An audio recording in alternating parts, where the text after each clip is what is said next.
Hello बच्चों, कैसे हैं आप लोग। मैं आशा करता हूँ आप लोग बहुत अच्छे होंगे। तो बच्चों, मैं फिर आ चुका हूँ एक नए लेक्चर के साथ में, जिसमें आज हम लोग क्लास 9th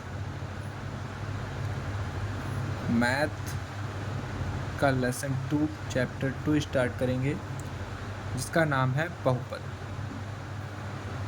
या पॉलिनोमियल।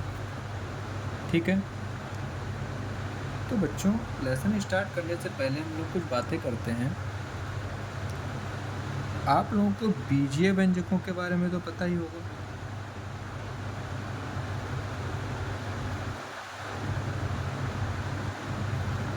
पता होगा, क्लास 8 में आप लोगों ने पढ़ रखा है। जैसे कि बीजीय व्यंजक क्या होते हैं हमारे, X plus Y, X plus X square plus Y, ये सब क्या है, बीजीय व्यंजक है।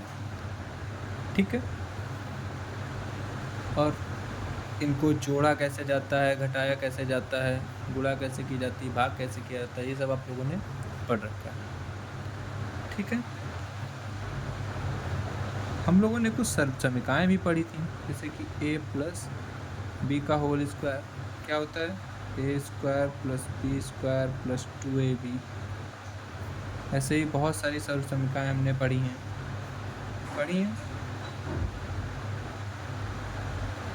हाँ, ये सब पढ़ा है हमने। अब ये कैसे आती हैं, इन सब के बारे में भी हम इस चैप्टर में पढ़ेंगे। इस चैप्टर में को सबसे पहले हम लोग पढ़ेंगे इसमें एक चर वाले बहुपद। सबसे पहले इसमें किसके बारे में चर्चा करेंगे, एक चर वाले बहुपदों के बारे में। अब एक चर वाले बहुपद से क्या मतलब, पहले हम लोग बात करते हैं कि बहुपद क्या होता है। अगर इसको हम लोग तोड़ें तो ये दो शब्दों से देखो मिलकर बना है, एक है बहु और दूसरा है पद। बहु का मतलब यहाँ पर बहुत से है, बहुत मतलब कई सारे, ठीक, कई सारे पद हैं। और पद से मतलब तो पद आपको पता ही है, जैसे कि ये एक पद है, इसमें दो पद हैं, एक दो, इसमें भी दो पद हैं, इसमें एक दो तीन, तीन पद हैं। ये जो हमारे साइन होते हैं प्लस माइनस, ये पदों को आपस में अलग करते हैं। ठीक है, जैसे कि प्लस ए स्क्वायर प्लस लगाया तो ये इन दोनों को अलग किसने किया, इस वाले साइन ने किया, और इन दोनों को अलग किसने किया, इस वाले साइन ने किया। ठीक है, तो ये एक पद हो गया, एक ये पद हो गया, एक ये पद, तो इसमें कितने पद हैं, तीन पद। ठीक, इसमें कितने पद हैं, ये अकेला है तो एक पद, इसमें दो पद। लेकिन हम जो अब शुरू करने वाले उसमें क्या पढ़ेंगे, बहुपद, मतलब बहुत से पद, एक भी हो सकता है, दो भी हो सकते हैं, तीन भी हो सकते हैं, चार भी हो सकते हैं। ठीक है, बहुपद का मतलब समझ में आया, जिसमें बहुत से पद हों। इंग्लिश में बोलते हैं टर्म्स, इसको क्या बोलते हैं इंग्लिश में, टर्म। इसमें कितने टर्म्स हैं, एक दो तीन, तीन टर्म्स, तो ये त्रिपद बहुपद कहलाएगा। आगे हम लोग चर्चा करते रहेंगे। हमें किसके बारे में पढ़ना है, एक चर वाले बहुपद। अब आप लोगों को ये भी पता होगा कि चर क्या होता है और अचर क्या होता है। चर क्या होते हैं, जिनके मान निश्चित नहीं होते, और अचर जिनके मान निश्चित होते हैं, जैसे कि एक दो तीन, ये सब क्या हैं, अचर हैं। और x y z, जैसे कि ये ऊपर सब संख्याएं आपने लिखी हैं, इनके मान क्या हैं। हमें किसके बारे में पढ़ना है, एक चर वाले बहुपदों के बारे में। ठीक है, अब एक चर मतलब जैसे कि एक ये चर है, एक ये चर है, एक ये चर, मतलब ऐसा बहुपद जिसमें केवल एक ही चर हो, या तो x हो, या तो y हो, या फिर z हो। ठीक है, तो ऐसे बहुपद को हम लोग क्या बोलेंगे, एक चर वाला बहुपद। जैसे कि ये इसमें देखो दो चर आ गए हैं, तो ये एक चर वाला बहुपद नहीं, ये भी दो चर x और y दोनों आ गए हैं, तो ये भी एक चर वाला बहुपद नहीं है। ठीक, हमें ऐसे बहुपदों के बारे में पढ़ना है इस लेसन में जिसमें केवल एक ही चर। बात समझ में आ रही है? चलिए आगे बढ़ते हैं। अब इसके बाद हम लोग बात करेंगे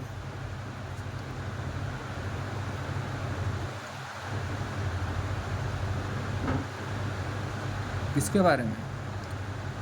अब इन बहुपदों को घात के आधार पर बांटा गया।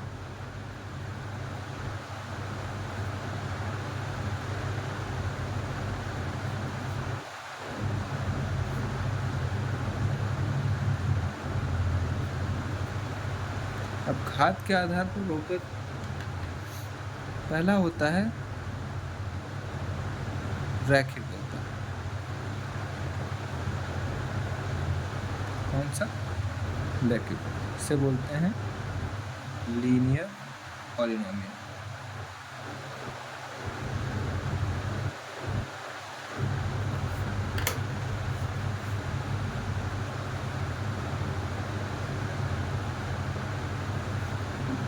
ये क्या होता है?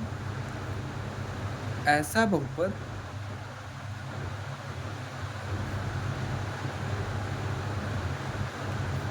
जिसकी सबसे बड़ी घात एक। ठीक है, ऐसा बहुपद जिसकी सबसे बड़ी घात क्या हो? एक हो, रैखिक बहुपद कहलाता है।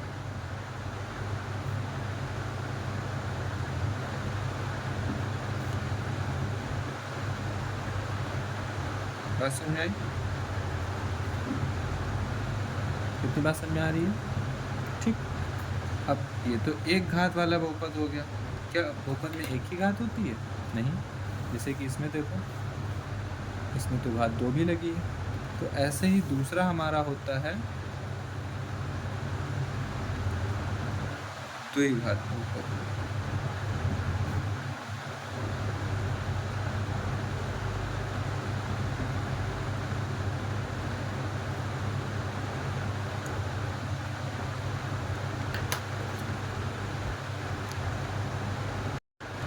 जिसे हम लोग बोलते हैं क्वाड्रेटिक, अगर आप लोगों को पता है पॉलिनोमियल। ठीक है, अब जैसा कि इसके नाम में है, ऐसा बहुपद जिसकी सबसे बड़ी घात क्या हो? दो। जिसकी सबसे बड़ी घात क्या हो? दो। ठीक है, ऐसे आता है त्रिघात। त्रिघात, ठीक है।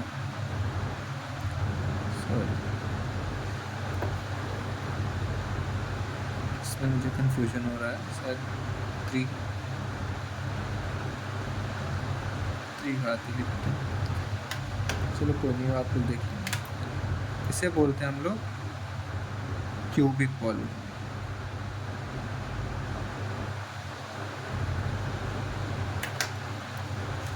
ठीक है, क्या बोलते हैं? Cubic polynomial. जैसा कि ऊपर आप पढ़ चुके हैं, वैसे ही इसमें जिसकी सबसे बड़ी घात क्या हो? तीन। इसे क्या बोलते हैं? त्रिघात बहुपद। ठीक है बच्चों, चलो आगे बढ़ते हैं। घात के आधार पर जब हमने अपने बहुपदों को बांटा तो हमें देखने को मिला, अब एक घात वाला बहुपद होगा। घात कितनी घात हो सकती है? एक होगी, दो होगी, तीन होगी, चार होंगी। तो पहले एक घात वाले को हम लोगों ने क्या नाम दिया? रैखिक बहुपद। दो घात वाले को द्विघात बहुपद, और तीन घात वाले को त्रिघात बहुपद। ठीक है, अब आप लोगों के मन में एक सवाल ये भी आना चाहिए क्या किसी बहुपद की घात शून्य नहीं हो सकती? तो बिल्कुल हो सकती है। तो एक हमारा होता है शून्य घात बहुपद, इसे शून्य बहुपद है, ठीक है। अब ये क्या होता है? तो ऐसा पॉलिनोमियल जिसमें कोई अचर पद ना हो, जिसमें कोई भी अचर पद ना हो, तो उसे हम लोग बोलते हैं शून्य घात बहुपद, ठीक है। अब ऐसा कैसे? तो चलिए समझते हैं। जैसे कि 2 लिखा हुआ है और इसके पीछे x लिखा हो और इसके ऊपर घात लगा दी जाए 0, तो आप लोगों को पता है कि यदि किसी नंबर की घात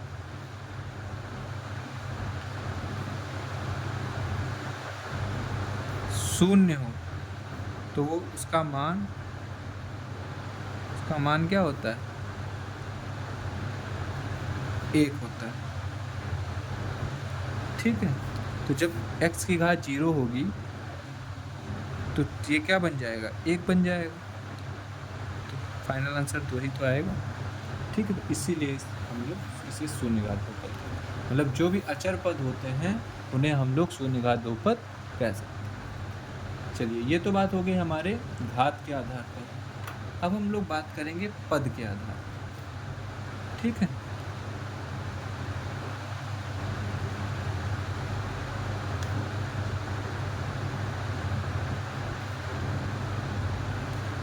तो जैसा कि हम लोगों ने अभी किया है उसी प्रकार हम लोग पदों के आधार पर भी बहुपदों को बांटते हैं। पहला हमारा होता है एक पदी बहुपद, जिसे हम लोग कहते हैं मोनोमियल, ठीक है। मोनो का अर्थ होता है एक, अब ठीक है, मोनो का अर्थ क्या होता है? एक होता है, ठीक। एक पदी बहुपद, जैसे कि इसके नाम से देख रहे हैं, एक पदीय। पद मैंने बताया पद क्या होते हैं, ठीक है। तो पद आप लोगों को पता है और इसके नाम से ही पता चला होगा, एक पदी मतलब एक पद वाला बहुपद, ठीक, जिसमें केवल एक पद हो, ठीक, इसमें केवल एक पद हो। जैसे कि एग्जाम्पल, अब इन्हीं एग्जाम्पल से आप लोगों को पीछे वाले भी क्लियर हो जाएंगे, इसीलिए मैंने पीछे एग्जाम्पल नहीं दिए। जैसे कि 2x, x 5 6x स्क्वायर। अब यहाँ पर देखिए, क्या यहाँ पर कोई प्लस माइनस का साइन लगकर कोई दूसरा पद है? नहीं है, मतलब ये सिर्फ सिंगल पद है इनमें सब में, देखो। तो इस प्रकार के बहुपद क्या कहलाते हैं? एक पदीय बहुपद कहलाते हैं। अब आपको इसे घात के आधार पर बांटने की बात की जाए तो ये दोनों आप लोगों को दिख रहे होंगे कि इनमें देखो x की घात 1 है, इसमें भी x की घात 1 है, तो ये कैसे बहुपद हैं? एक पदी। इसमें x का मतलब बीजीय व्यंजक ही नहीं है, अचर पद, सॉरी चर पद नहीं है, तो ये शून्य घात। और ऐसे ही इसमें देखो सबसे बड़ी घात क्या है? 2, तो ये क्या हो जाएगा? द्विघात बहुपद। बात समझ में आ रही है? चलिए आगे बढ़ते हैं। नेक्स्ट है हमारा द्विपद।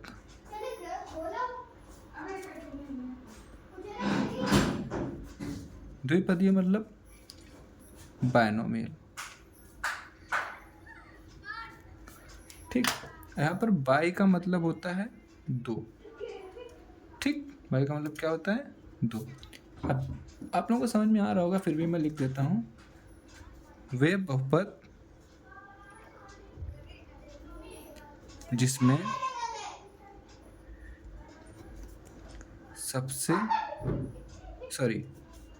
जिसमें केवल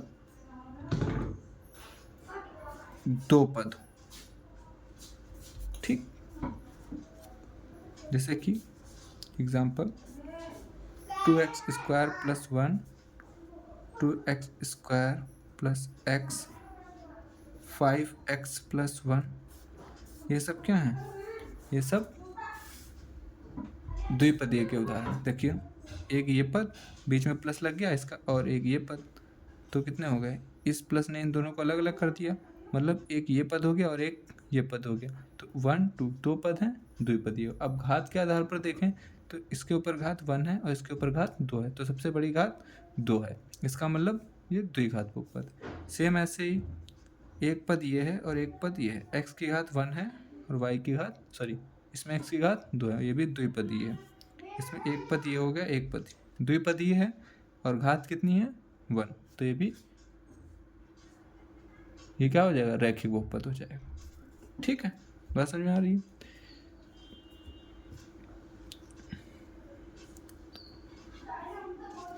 इस वाले में देखिए, ये भी रैखिक बहुपद था, ये भी रैखिक बहुपद था और ये द्विघात। ठीक है, ऐसे ही हम लोग बढ़ते हैं अगले वाले पे, जिसे हम लोग बोलते हैं त्रिपद बहुपद।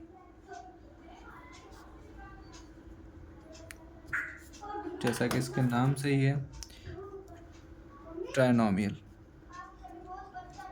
ठीक है, अब डेफिनेशन आप लोग लिख लेंगे इजीली, जिसमें 3 पद। एग्जाम्पल क्या हो जाएगा? 3x² + x + 1, 2x² + 1, x + 1। ठीक है, तो ये हमारा इतना हो गया। हमने 2 चीज़ें पढ़ी। पहली बात तो हमने आज इसमें पढ़ा है कि हमें इस लेसन में किसकी चर्चा करनी? एक चर वाले बहुपद की। अब एक चर वाले बहुपद मैंने बताया जिसमें जैसे कि चर होते हैं x, y, z, तो केवल एक ही चर हो, या तो x हो या y हो या फिर z हो। ठीक है, अब इसके बाद हमने पढ़ा कि घात के आधार पर इनको हमने बांटा। घात के आधार पर जैसे कि जब किसी पॉलिनोमियल की घात 1 होती है तो उसे हम लोग रैखिक बहुपद कह देते हैं। जब किसी बहुपद की घात 2 होती है तो उसे हम लोग द्विघात बहुपद कह देते हैं। वैसे ही किसी बहुपद की घात जब 3 होती है तो उसे त्रिघात बहुपद कह देते हैं। फिर इसके बाद में हम लोगों ने पढ़ा कि अगर किसी बहुपद की घात 0 हो, वो क्या होता है? तो जब किसी बहुपद में अचर पद नहीं होता है तो उसे हम लोग शून्यघात बहुपद कहते हैं। अब इसके बाद बात आती है हम लोग पद के आधार पर। जब पद के आधार पर हमने देखा तो एक पदीय बहुपद कैसे होते हैं? जिसमें केवल एक ही पद हो, द्विपदी जिसमें 2 पद हो, त्रिपदी जिसमें 3 पद हो। अब बात आती है कि अगर कोई एक घात बहुपद है, कैसा बहुपद है? एक घात बहुपद। ठीक है, तो इसमें पद कितने हो सकते हैं मैक्सिमम? तो इसका हम लोग पता कैसे लगाते हैं? तो बहुत ही इजी है। जितनी घात होगी उसमें 1 ऐड कर दो, जो नंबर आएगा वही हमारा आंसर होगा। मतलब कि अगर एक घात वाला बहुपद है, ठीक है, तो उसमें एक तो मैक्सिमम कितने पद आ सकते हैं? 2। ऐसे ही द्विघात बहुपद है तो 2 घात, उसमें एक जोड़ दो 3, मतलब द्विघात बहुपद में कितने पद आ सकते हैं? ज़्यादा से ज़्यादा 3। ऐसे त्रिघात बहुपद में ज़्यादा से ज़्यादा 4 पद आ सकते हैं। ठीक है, बस समझ में कि किसी बहुपद में कितने पद हो सकते हैं वो हम लोग कैसे पता लगा सकते हैं? उसकी घात से। घात में 1 जोड़ दो और हमें पता चल जाएगा कि इस बहुपद में कितने पद हो सकते हैं। ठीक है, तो बच्चों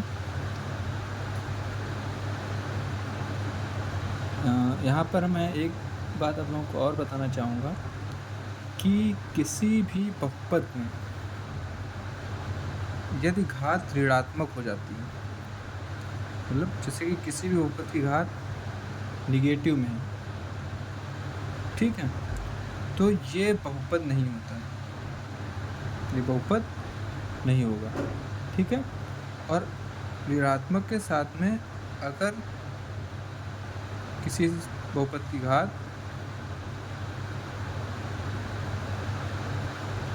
भिन्न में लिखी हुई है तो वो भी बहुपद नहीं होगा। बात समझ में आ रही है? मतलब बहुपद की घात हमेशा एक पूर्ण संख्या ही होती है।